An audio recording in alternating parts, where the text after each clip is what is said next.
ಗುತ್ತಿಗೆದಾರರ ಸಂಘಕ್ಕೆ ಗುತ್ತಿಗೆದಾರರ ಸಂಘಕ್ಕೆ ದಯಮಾಡಿ ಅಲ್ಲಿ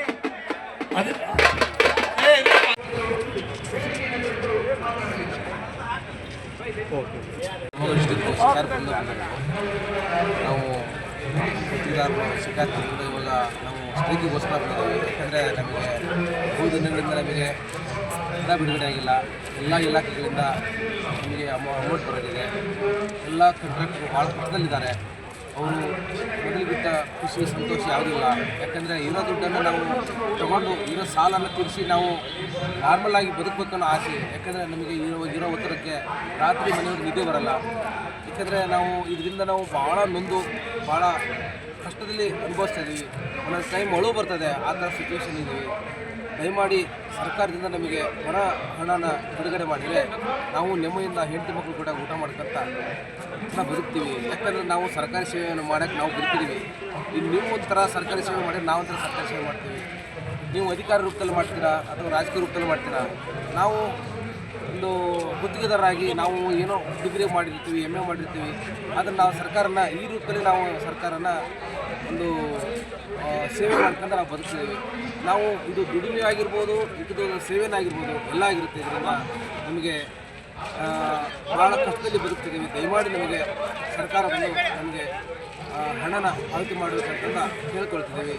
ಅದೇ 37,000 ಕೋಟಿ ಬಿಡುಗಡೆ ಮಾಡೋಕ್ಕೋಸ್ಕರನೇ ಇದು ಬೃಹತ್ ಹೋರಾಟ. ಇದು ಸ್ವಾತಂತ್ರ್ಯ ಸಿಕ್ಕು 47ರಲ್ಲಿ ಸ್ವಾತಂತ್ರ್ಯ ಸಿಕ್ಕಿದೆ. ಆವಾಗಿಂದ ಇದುವರೆಗೂ ಈ ಥರ ಯಾವ ಸಂದರ್ಭದಲ್ಲೂ ಸಹ ಒಂದು ನಮಗೆ ಸ್ಟ್ರೈಕ್ ಆಗಿದ್ದಿಲ್ಲ. ಇವತ್ತು ಒಂದು 15,000 ಜನ ಸೇರಿ ಎಲ್ಲ ರಾಜ್ಯದ ಮೂಲೆಯಿಂದ ಬಂದು ಎಲ್ಲರಿಗೂ ಸಪೋರ್ಟ್ ಕೊಟ್ಟು ಇವಾಗ ಅಧ್ಯಕ್ಷರಿಗೆ ಒಂದು ಸಂತೋಷ ಆಗೋ ಥರ ಮಾಡಿಕೊಂಡು ಸರ್ಕಾರಕ್ಕೆ ನಾವು ಏನು ಅವರಿಗೆ ಏನು ತಲುಪಿಸ್ಬೇಕೋ ಅದನ್ನು ತಲುಪಿಸ್ತಾ ಇದ್ದೀವಿ. ಅಧ್ಯಕ್ಷರು ಇವಾಗ ಭಾಳ ಸಂತೋಷದಿಂದ ಭಾಳ ಒಂದು ಆಸೆಪಟ್ಟು ಮಾತಾಡ್ಬೇಕಂತ ಕಾಯ್ತಿದ್ದಾರೆ. ನಾವಲ್ಲಿ ಹೋಗ್ತಾ ಇದ್ವಿ. ನಮ್ಮ ಮಿತ್ರರು ಪತ್ರಕರ್ತ ಮಿತ್ರರು ಕರೆದ್ರು, ಬಂದ್ವಿ. ಅವ್ರ ಭಾಷಣ ಕೇಳಬೇಕನ್ನೋ ಆಸೆ ನಮಗೂ ಇದೆ. ಅದೇ ಥರ ದಯಮಾಡಿ ನಾವು ಸರ್ಕಾರಕ್ಕೆ ಕೇಳೋದೇನೆಂದರೆ, ನಮ್ಮ ಕಷ್ಟ ಏನು ಸಮಸ್ಯೆ ಆಗಿದೆ ಅಂದರೆ, ಇವಾಗ ನಾವು ಬಂದಿರೋದು 10,000 ರೂಪಾಯಿ ಬಂತು ಅಂದರೆ 10,000 ರೂಪಾಯಿದಲ್ಲಿ ನಾವು ಯಾವುದೇ ಸಮಸ್ಯೆ ಇಲ್ಲದೇ GST ಏನು ಕಟ್ಟಬೇಕು ಕಟ್ಟಿ ನಾವು ಕರೆಕ್ಟಾಗಿ ಯಾವ ಅಧಿಕಾರಿಗಳಿಗೂ 1 ರೂಪಾಯಿ ಕೊಡ್ತಾರೆ ನಾವು ಕೆಲಸ ಮಾಡಿದರೆ 100% ಕೆಲಸ ಮಾಡ್ತೀವಿ. ಅವ್ರು 10 ಜನ ಅಲ್ಲಿ 20 ಜನ ನಿಂತ್ಕೊಂಡ್ರು ಕರೆಕ್ಟಾಗಿ ಕೆಲಸ ಮಾಡ್ತೀವಿ. ಅದು ಏನಾಗಿದೆ ಅಂದರೆ, ಇವಾಗ ದುಡ್ಡು ಎಲ್ಲಿ ನೋಡಿದ್ರೆ ದುಡ್ಡಿನ ಭೂತ. ಈ ಪ್ರತಿಯೊಂದು ಟೇಬಲಲ್ಲಿ ಒಂದು ಬಿಲ್ ಪಾಸ್ ಆಗ್ಬೇಕಂದ್ರೆ 20 ಟೇಬಲ್ ಪಾಸ್ ಆಗಬೇಕು. ಆ ಟೇಬಲ್ ಪಾಸ್ ಆಗ್ಬೇಕಂದ್ರೆ ನಮ್ಮ ಹತ್ರ ಕೆಲಸ ಮಾಡೋಕ್ಕೆ ದುಡ್ಡಿರಲ್ಲ ಒಂದು ಟೈಮಲ್ಲಿ. ಆದರೆ ನಾವು ಅಲ್ಲಿ ಸಾಲ ಇಸ್ಕೊಂಬಂದು ಬಡ್ಡಿ ಸಾಲ ತೊಗೊಂಬಂದು ಬಂಗಾರ ಎಲ್ಲ ಹಣ ಇಟ್ಟು ಕೆಲಸ ಮಾಡ್ತಿರ್ತೀವಿ. ಮಾಡಬೇಕಾದ್ರೆ ಏನಾಗುತ್ತೆ, ಕೆಲಸ ಫೈನಲ್ ಹಂತದಲ್ಲಿ ಇರ್ತದೆ. ಅವಾಗ ಹೊಂಡ ನೀರು ಬರ್ತದೆ. ಬಿಲ್ ಪಾಸ್ ಆಗಿರಲ್ಲ. ನಾವು ಫೈನಲ್ ಹಂತದಲ್ಲಿ ಇರೋದ್ರಿಂದ ನಾವು ದುಡ್ಡು ಹಾಕಲೇಬೇಕಾಗಿರುತ್ತೆ. ಅಲ್ಲಿಗೆ ಇಲ್ಲೋ ಅಣ್ಣ ಅಪ್ಪ ಅಂತಂದು ದುಡ್ಡು ಹಾಕಿರ್ತೀವಿ. ಸರಿ ಆಯ್ತು, ಬಿಲ್ ಬರೀಬೇಕಾದ್ರೆ ಮತ್ತೆ ನಾವು 2 ತಿಂಗಳು 1 ತಿಂಗಳು ಕಾಯಬೇಕಾಗುತ್ತೆ. ಕಾದ್ಬಿಟ್ಟು ಮತ್ತೆ ಪ್ರತಿ ಟೇಬಲಲ್ಲೂ ದುಡ್ಡು ಕೊಟ್ಟೇ ನಾವು ಮುಂದಕ್ಕೆ ಹೋಗ್ಬೇಕು. ಇಲ್ಲಾಂದ್ರೆ ಫೈಲೇ ಮೂವ್ ಆಗಲ್ಲ ಅಂತ ಕಷ್ಟದಲ್ಲಿದ್ದು ನಾವು. ನಮಗೆ ಸರ್ಕಾರ ಈ ಎಲ್ಲ ಕಾಂಟ್ರಾಕ್ಟ್ರಿಗೂ ಅನುಕೂಲ ಆಗೋ ಥರ ಮಾಡಿ ಈ ಒಂದು ಹೋರಾಟದಲ್ಲಿ ಜಯ ಸಿಗಲಿ ಅಂತ ಕೇಳ್ಕೊಂತ, ಈ ಒಂದು ಲಂಚ ಅನ್ನೋದು ಏನಿದೆಯಲ್ಲ, ದಯಮಾಡಿ ಈ ಲಂಚ ಇಲ್ಲದೇ ಪ್ರತಿ ಹಂತದಲ್ಲಿ ನಿಂತ್ಕೊಂಡು ಅಧಿಕಾರಿಗಳು ಕೆಲಸ ಮಾಡಿಸ್ಕೊಳ್ಳಿ. ನಾವು 100% ಕೆಲಸ ಮಾಡ್ತೀವಿ. ನಾವು ಎಲ್ಲಿ ಲಂಚ ಕೊಡ್ತಾವೋ ಕಳಪೆ ಮಾಡೋಕ್ಕೆ ಪ್ರಯತ್ನ ಮಾಡ್ತೀವಿ. ಯಾಕಂದರೆ ನಮಗೆ ಉಳಿಯೋದು ಬೇಡ, ಅಲ್ಲೇ ಆದರೂ ಸಾಕು ನಮಗೆ. ಆದರೆ ಆ ಥರ ಮಾಡ್ತಾಯಿಲ್ಲ. 60%, 40%, 60%, 50% ಸರ್ಕಾರಕ್ಕೆ ನಾವು ಇವಾಗ ಎಲ್ಲ ಅಧಿಕಾರಿಗಳಿಗೂ ನಾವು ಇವಾಗ ಲಂಚ ಕೊಡ್ತಿದ್ದೀವಿ. ದಯಮಾಡಿ ಇದಕ್ಕೆ ಎಲ್ಲ ಪತ್ರಕರ್ತರ ಮಿತ್ರರು ಹಾಗೂ ಸರ್ಕಾರವನ್ನು ದಯಮಾಡಿ ಸರಿ ಮಾಡ್ಬೇಕಂತ ಕೇಳ್ಕೊಳ್ತೀವಿ. ಕರ್ನಾಟಕ ರಾಜ್ಯ ಗುತ್ತಿಗೆದಾರರ ಸಂಘದ ಮುಷ್ಕರದ ಸಲುವಾಗಿ ನಾವು ರಾಯಚೂರಿಂದ, ನನ್ನ ಹೆಸರು ಅಶೋಕ್ ಅಂಗಡಿ ಅಂತ, ಕಾಸನ್ ಕ್ಯಾಂಪ್ ರಾಯಚೂರು. ಮತ್ತು ನಾವು ರಾಯಚೂರಿಂದ ಸುಮಾರು ಒಂದು 500 ಜನ ಬಂದಿದ್ದೇವೆ ಈ ಒಂದು ಮುಷ್ಕರದಲ್ಲಿ ಭಾಗವಹಿಸೋದಾಗಿ. ನಮ್ಮ ಮುಷ್ಕರದ ಉದ್ದೇಶ ಏನೆಂದರೆ, ನಮ್ಮ ಗುತ್ತಿಗೆದಾರರಿಗೆ ಬರುವಂಥ ಬಾಕಿ ಇರುವಂಥ ಬಿಲ್ಗಳು ಸುಮಾರು 37,000 ಕೋಟಿ ವಿವಿಧ ಇಲಾಖೆಗಳಲ್ಲಿ PWD, PRE, KNNL, KVZNL ಮುಂತಾದ ಸರ್ಕಾರಿ ಇಲಾಖೆಯಲ್ಲಿ ಬಾಕಿ ಇರುವಂಥ ಬಿಲ್ಗಳಕ್ಕೋಸ್ಕರ ಈ ಒಂದು ಮುಷ್ಕರವನ್ನು ಹಮ್ಮಿಕೊಳ್ಳಲಾಗಿದೆ. ನಿಮ್ಮ ಮನವಿ ಏನಾದ್ರು ಕೊಡೋಕೆ ಬರ್ತಾವ್ರೆ? ಈ ಒಂದು ಮುಷ್ಕರಕ್ಕೆ ನಮ್ಮ ರಾಜ್ಯದ ಸಚಿವರಾದಂಥ ಈಗ ಸಚಿವರು ಈಗ ಸತೀಶ್ ಜಾರಕಿಹೊಳಿ ಅವರು, ಬೋಸರಾಜ್ ಸಾಹೇಬರು, ಇನ್ನು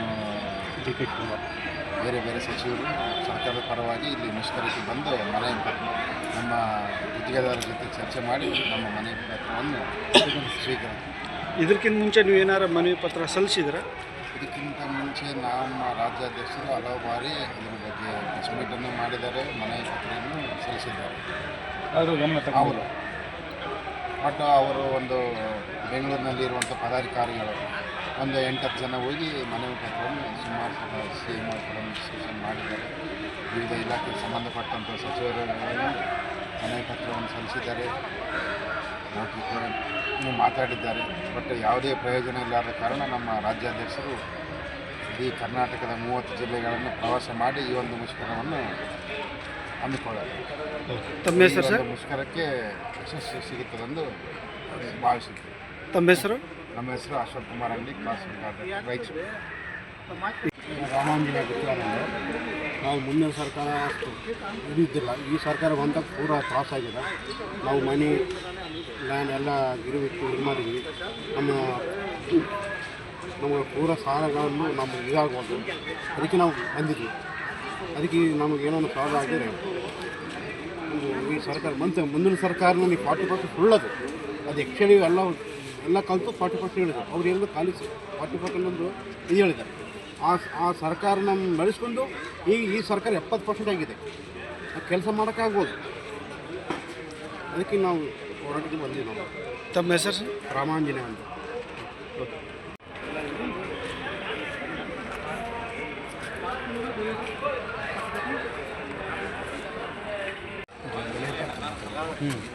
ನಾವು ಒಳಗೆ ತಗೊಂಡಿವಿ, ಅದು ನಮಗೆ ಪೇಮೆಂಟ್ ಆಗಿದ್ದಿಲ್ಲಲ್ಲ. SBT SB ಕೂಡ ನಮ್ಮ ನಿಗಮನಾಗ ಕೂಡ ಅವ್ರು ಪೆಂಡಿಂಗ್ ಮತ್ತು ಇದು ಪೆಂಡಿಂಗ್ ಇರೋದಕ್ಕೋಸ್ಕರ ಒಂದು 3 ವರ್ಷದಿಂದ ಅದೇ ಪೆಂಡಿಂಗ್ ಆಗಿದೆ ಸರ್.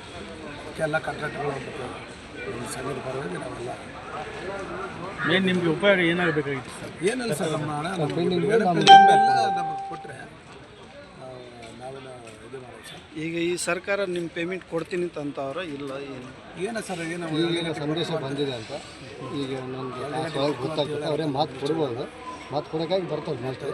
ಅದೇನು ಹಿಡಿಯೋದು ಸರ್ ಗೊತ್ತಿಲ್ಲ.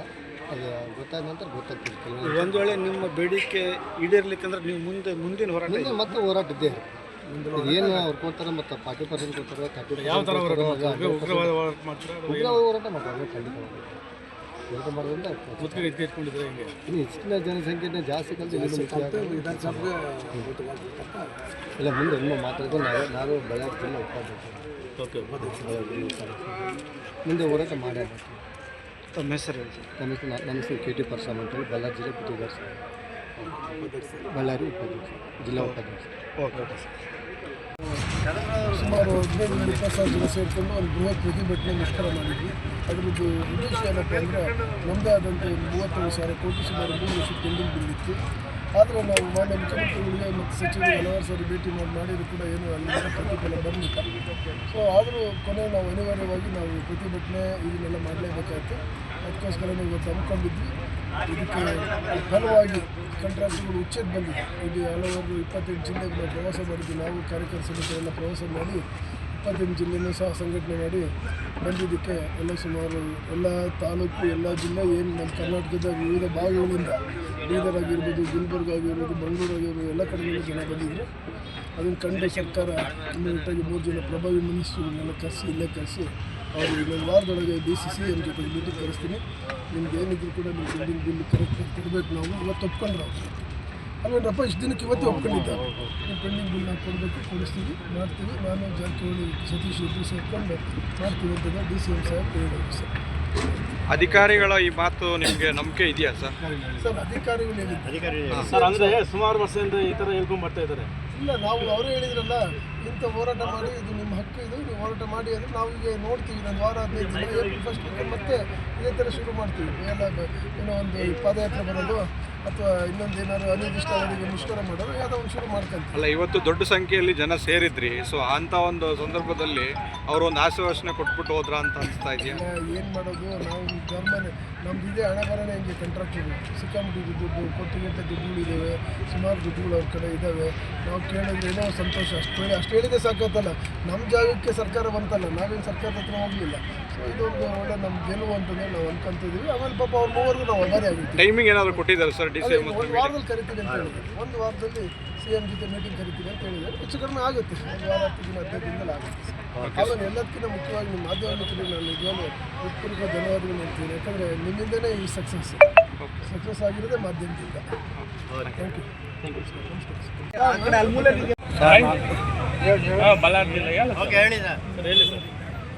ನಮ್ಮದು ಬಳ್ಳಾರಿ ಜಿಲ್ಲಾ, ನಮ್ಮ ಜಿಲ್ಲಾಧ್ಯಕ್ಷರು ಈರಣ್ಣ. ನಾವು ಇವತ್ತು ಈ ಸರ್ಕಾರಿ ಕಾಮಗಾರಿಗಳ ಬಳ್ಳಾರಿ ಜಿಲ್ಲಾ ಸಂಘದ ಗುತ್ತಿಗೆದಾರ ಸಂಘದವ್ರು ನಾವು ಇವತ್ತು ಬಳ್ಳಾರಿಲಿಂದ ಇಲ್ಲಿ ಬೆಂಗಳೂರಿನಲ್ಲಿ ಮೀಟಿಂಗ್, ಕಾಂಟ್ರಾಕ್ಟ್ ಅಸೋಸಿಯೇಷನ್ ಮೀಟಿಂಗಿಗೆ ಬಂದಿವಿ. ಇವತ್ತು ಈ ಮೀಟಿಂಗ್ ಇವತ್ತು ಎಲ್ಲ ಸಕ್ಸಸ್ ಆಗಿದೆ. ಎಲ್ಲ ಮಿನಿಸ್ಟ್ರು ಬಂದಿದ್ದಾರೆ, ಹೇಳಿದ್ದಾರೆ ನಮ್ಮ ಪೆಂಡಿಂಗ್ ಬಿಲ್ಸ್ ಎಲ್ಲ ಕ್ಲಿಯರ್ ಮಾಡ್ತೀವಿ ಅಂದಾರ. ನಮ್ಮ ಸಮಸ್ಯೆಗಳೆಲ್ಲ ಬಗೆಹರಿಸ್ತೀವಿ ಅಂತ ಹೇಳಿದ್ದಾರೆ. ಒಂದು ವೇಳೆ ಬಗೆಹರಿಸಲಿದ್ರೆ ಮುಂದಿನ ದಿನಗಳಲ್ಲಿ ಎಲ್ಲ ಗೌರವವಾಗಿ ಹೋರಾಟ ನಡೀತಿದೆ. ಇದು ನಮ್ಮ ಉದ್ದೇಶ. ನಾವು ಒಂದು 150 ಮಂದಿ ಮಾತಾಡೋಣ, ಸರ್ ಜೋರಾಗಿ ಮಾತಾಡಿ. ಹೆಸರು ನೀರೇನು ಅಂತೇಳಿ ಬಳ್ಳಾರಿ ಜಿಲ್ಲಾ ಸರ್ಕಾರಿ ಕಾಮಗಾರಿ ಇವತ್ತು ಈ ಸಮಾರಂಭಕ್ಕೆ ನಾವು ಭಾಗವಹಿಸೋದು ನಮ್ಗೆ ಭಾರಿ ಸಂತೋಷ ಇದೆ. ನಮ್ಮ ಸಮಾರಂಭ, ನಮ್ಮ ಪ್ರತಿಭಟನೆ ಭಾರಿ ಅದ್ದೂರಿಯಾಗಿ ನಡೆದಿದೆ. ಎಲ್ಲ ಗುತ್ತಿಗೆದಾರರು ಭಾರಿ ಸಂಖ್ಯೆಯಲ್ಲಿ ಭಾಗವಹಿಸಿ ಎಲ್ಲರ ಬೆಂಬಲವನ್ನು ಸೂಚಿಸಿದ್ದಾರೆ. ನಮ್ಮ ಹೋರಾಟಕ್ಕೆ ನಮ್ಮ ಬಳ್ಳಾರಿ ಜಿಲ್ಲೆಯಿಂದ ನಾವು 150-200 ಜನ ಕಾಂಟ್ರಾಕ್ಟ್ ಗುತ್ತಿಗೆದಾರರು ಬಂದು ಭಾಗವಹಿಸಿದ್ದೀವಿ. ಭಾರಿ ಅದ್ದೂರಿಯಾಗಿ ನಡೆದಿದೆ. ನಮಗೆ ಮುಂದಿನ ದಿನಗಳಲ್ಲಿ ನಮ್ಮ ಬೇಡಿಕೆಗಳನ್ನು ಈಡೇರಿಸಲಿದ್ದಲ್ಲಿ ಮುಂದಿನ ದಿನಗಳಲ್ಲಿ ಭಾರಿ ಮಟ್ಟದಲ್ಲಿ ಹೋರಾಟ ಇರುತ್ತದೆ ಅಂತ ತಿಳಿಸ್ತಾ ಇದ್ದೇವೆ. ತಮ್ಮ ಹೆಸರು ಸರ್? ನನ್ನ ಹೆಸರು ಎಲ್ಲಿ ಇರೋಣ ಅಂತ ಇಲ್ಲ. ಈಗ ನೀವೆಲ್ಲ ಸತೀಶ್ ಜಾರಕಿಹೊಳಿ ಅವರೇ, ಬೋಸರಾಜ್ ಅವರೇ, ಮಂಜುನಾಥ್ ರವರೇ, ನಂದಕುಮಾರ್ ಅವರೇ, ಎಲ್ಲ ಪದಾಧಿಕಾರಿಗಳೇ, ಎಲ್ಲ ದೂರದಿಂದ ಬಂದಂತ ಎಲ್ಲ ನಮ್ಮ ಕಾಂಟ್ರಾಕ್ಟರ್ಗಳೇ, ನೀವೆಲ್ಲ ನಮ್ಮ ರಾಜ್ಯಕ್ಕೆ, ನಿಮ್ಮ ಬದುಕು, ರಾಜ್ಯದ ಬದುಕಿಗೆಲ್ಲ ಸಹಾಯ ಮಾಡ್ತಾ ಇದ್ದೀರಿ. ನೀವೆಲ್ಲ ನಮ್ಮ ಸರ್ಕಾರ ತಂದಿದ್ದೀರಿ, ಅರಿವಿದೆ ನಮಗೆ. ನಿಮ್ಗೆ ದುಡ್ಡು ಕೊಡಬಾರ್ದು ಅನ್ನೋದು ಏನಿಲ್ಲ. ನಿಮ್ ಮಂಜುನಾಥ್ ನ್ಯಾಯ ನೋಡ್ತಾ ಇದ್ದೀನಿ, ಒಂದೊಂದು ಗಂಟೆಗೆ 3 ತಿಂಗಳಿಗೆ ಪೇಪರ್ಗೂ ಒಂದೊಂದು ಸ್ಟೇಟ್ಮೆಂಟ್ ಕೊಡ್ತಾ ಇರ್ತಾರೆ. ನನ್ಗೆ ಅನಿಸ್ತಾ ಇದೆ, ನೀವು ವಿಧಾನ ಪರಿಷತ್ನಲ್ಲೋ ವಿಧಾನಸೌಧದಲ್ಲೋ ಮಂಜುನಾಥ್ಗೂ ಒಂದು ಜಾಗ ಕೊಡಿಸ್ಬೇಕು. ಈಗ ವಿಧಾನ ಪರಿಷತ್ನಲ್ಲಿ ಟೀಚರ್ಸ್ ಕಾನ್ಸ್ಟಿಟ್ಯೂನ್ಸಿ ಅಂತ ಮಾಡ್ತಾರಲ್ಲ, ಟೀಚರ್ ಕಾನ್ಸ್ಟಿಟ್ಯೂನ್ಸಿ, MLC ಬೇರೆ, ಇದು ಲೋಕಲ್ ಬಾಡಿ ಕಾನ್ಸ್ಟಿಟ್ಯೂನ್ಸಿ, ಸಿನಿಮಾದವ್ರಿಗೆ ಕೊಡ್ತಾರಲ್ಲ, ಹಂಗೆ ನಿಮ್ಗೆ ಕಾಂಟ್ರಾಕ್ಟರ್ಗಳಿಗೂ ಜಾಗ ಕೊಡಿಸ್ಬೇಕು. ಆಗ ನಿಮ್ದೆಲ್ಲ ಪ್ರಾಬ್ಲಮ್ ಎಲ್ಲ ಹೇಳಕ್ಕೆ ಸೊರೈತದೆ. ಅದಕ್ಕೊಂದು ದಾರಿ ಹುಡುಕ್ಬೇಕು ನಾವು. ಆಯ್ತು, ಈಗ 13,000 ಕೋಟಿ ರೂಪಾಯಿ ನಂದೇ ಇಲಾಖೆ. ಈಗ ನಿಮ್ಗೆ ಗೊತ್ತಿದೆ, ಬೋಸರಾಜು 3,000, ಇವ್ರದ್ದು ಒಂದು 8,900, ಒಟ್ಟು 37,000 ಇದೆ. ಇದು ನಿಮ್ಗೆ ಗೊತ್ತಿರೋ ಲೆಕ್ಕ ಅಷ್ಟೇ. ನನ್ನ ಲೆಕ್ಕದಲ್ಲಿ ಪಾಪ ಇನ್ನ ಅವರು GST ಕಟ್ಟಬೇಕಾಯ್ತದೆ ಅಂತ ಇನ್ನ ಬಿಲ್ಲೇ ಕೊಡಲಿಲ್ಲ ಒಳಗಡೆಗೆ, ಇನ್ನ ಜಾಸ್ತಿ ಇದೆ. ನಿಮ್ ನೋವು ಗೊತ್ತಿದೆ. ಈಗ ಮಂಜುನಾಥ್ ಹೇಳ್ತಾರೆ ಹಳೆ ಕತೆ ಹೇಳ್ಬಿಡಿ ಅಂತ. ನಾನು 6 ತಿಂಗಳು ಮುಂಚಿತವಾಗಿ ಹೇಳಿದೆ, ಬೇಡ ಕಂಡ್ರೆ ದುಡ್ಡಿಲ್ದೆ ಕಾಂಟ್ರಾಕ್ಟ್ ತಗೊಳ್ಬೇಕು ಅವ್ರಿಗೆ ಅಂತ ಅಂದ್ಬಿಟ್ಟು ಕಾಂಟ್ರಾಕ್ಟ್ಗೆಲ್ಲ ನಾನು ಹೇಳಿದೆ. ಪಾಪ ಯಡಿಯೂರಪ್ಪನವ್ರು ಬೊಮ್ಮ ಏನ್ ಮಾಡಿದ್ರು, ದುಡ್ಡು ಎಲ್ಲೂ ಇಲ್ಲದೆ ಹೋಗಿ ಕೆಲಸ ಕೊಟ್ಟಿದ್ದೆ ತಗೊಂಡಿದ್ದೆ. ನಿಮ್ಗೂ ಬೇಕಾಗಿತ್ತು, ಅವ್ರಿಗೂ ಬೇಕಾಗಿತ್ತು. ಹಂಗೆ ನೀವೆಲ್ಲ ತಗೊಂಡು ಕೆಲಸ ಮಾಡಿಬಿಟ್ಟು ಈಗ ನಮ್ಮ ಎದೆ ಮೇಲೆ ಕೂತಿದ್ದೀರಿ. ಈಗ ಇರ್ಲಿ, ಇದಕ್ಕೆ ನಾವು ಮಾತಾಡ್ತೀವಿ. ಇದಕ್ಕೇನಾದ್ರು ಒಂದು ರೂಪ ಕೊಡಬೇಕು. ಇದು ಬರೀ 37,000 ಅಲ್ಲ, ಏನಾದ್ರು ಮಾಡಿ ಮಿನಿಮಮ್ ಒಂದು 50,000 ಇದಕ್ಕೊಂದು ಯಾವ್ದಾದ್ರು ಬಾಂಡ್ ಮುಖಾಂತರ ಏನಾದ್ರು ಒಂದು ಮಾಡಿ ತಗೊಂಡ್ರೆ ಆಗ ಮಾತ್ರ ಇದು ಸಾಧ್ಯ. ರೈಟ್ ಅವ್ರ ಹಂಗೋ ಜನರಿಗೆ ಬೆಲೆ ಏರಿಕೆ ಜಾಸ್ತಿ ಆಗಬೇಕು ಅಂತೇಳಿ ನಾವು 5 ಗ್ಯಾರಂಟಿ ಕೊಟ್ಟು 52,000 ಕೋಟಿನೂ ಕೊಡ್ತಾ ಇದ್ದೀವಿ. ನಮ್ಮ MLA ಗ್ಯಾರಂಟಿ ಮಾಡ್ತಾ ಇದ್ವಿ. ಆದರೂ ಕೂಡ ನಮ್ಮ ರಾಜ್ಯದಲ್ಲಿ ಒಳ್ಳೆ ಬಜೆಟ್ ಕೊಡ್ತಾ ಇದ್ದೀವಿ. ಈಗ ನೋಡಿ ಹೆಂಗೋ ಅಷ್ಟೋ ಇಷ್ಟೋ ಮುಖ್ಯಮಂತ್ರಿಗಳು ಬ್ಯಾಲೆನ್ಸ್ ಮಾಡಿ ಒಳ್ಳೆ ಬಜೆಟ್ ಮಂಡಿಸಿದ್ರು.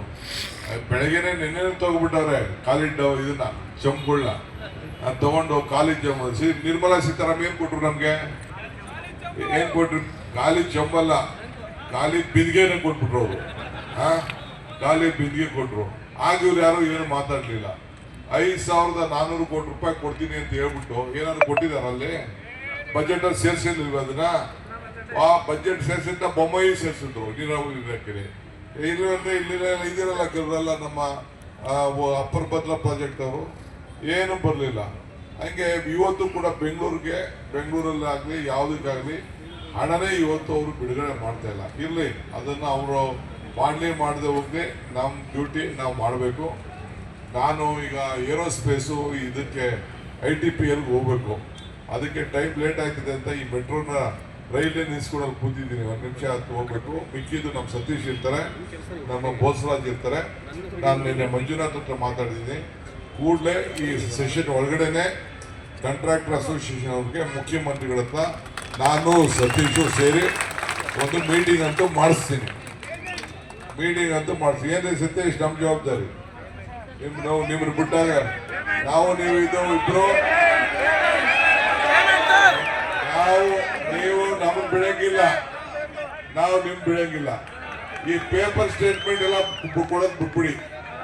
ಪೇಪರ್ ಸ್ಟೇಟ್ಮೆಂಟ್ ಕೊಟ್ರೆ ನೀವು ನಿಮ್ಗೆ ಹೊಂದ್ಕೊಂಡಂಗೆ ಆಯ್ತದೆ. ಸ್ಟೇಟ್ಮೆಂಟು ಪೇಪರಲ್ಲಿ ಬರ್ಬೋದಷ್ಟೇ, ಪೇಪರ್ಗೆ ಏನಾದ್ರು ಅನುಕೂಲ ಆಗ್ಬೋದಷ್ಟೇ, ಒಂದಿನ ನ್ಯೂಸ್ ಆಗ್ಬೋದಷ್ಟೇ. ಅದರಿಂದ ಏನು ಪ್ರಯೋಜನ ಆಗೋದಿಲ್ಲ. ನೀವು ಬನ್ನಿ, ನಮ್ಮ ಹತ್ರ ಮನೆ ಒಳಗಡೆ ಕೂತ್ಕೊಳ್ಳಿ, ಚರ್ಚೆ ಮಾಡಿ, ಏನು ಬೇಕಾದ್ರೂ ಗುದ್ದಾಡಿ, ನಾವು ಚೀಫ್ ಮಿನಿಸ್ಟರ್ ಕರ್ಕೊಂಡು ಹೋಗಿ ದುಡ್ಡು ಯಾವ ರೀತಿ ತರಬೇಕು, ಏನಾದ್ರು ಒಂದು ದಾರಿ ಹುಡುಕಿ ಸಹಾಯ ಮಾಡೋಣ. ನಾನು ಇಲ್ಲಿಗೆ ಯಾಕೆ ಬಂದಿದ್ದೀನಿ ಅಂತಂದ್ರೆ, ನಾನು ಸತೀಶು ಬೋಸರಾಜು ನಿಮ್ಮ ಜೊತೆ ನಾವು ಇದ್ದೀವಿ ಅಂತ ಹೇಳಲಿಕ್ಕೆ ಬಂದಿದ್ದೀವಿ. ಇಷ್ಟು ಮಿಕ್ಕಿದ್ದು ಮಾತಾಡೋಣ. ಒಳ್ಳೇದಾಗ್ಲಿ. ನಿಮ್ಮ ಸಮಸ್ಯೆಗೆ ಆದಷ್ಟು ಜಲ್ದಿ ಪರಿಹಾರ ಹುಡುಕ್ತೀನಿ. ನಮಸ್ಕಾರ. KP ಆಫೀಸರ್ಸ್ ಕರ್ ಮಾತಾಡ್ತೀನಿ ಪಾಪ. ನೀವು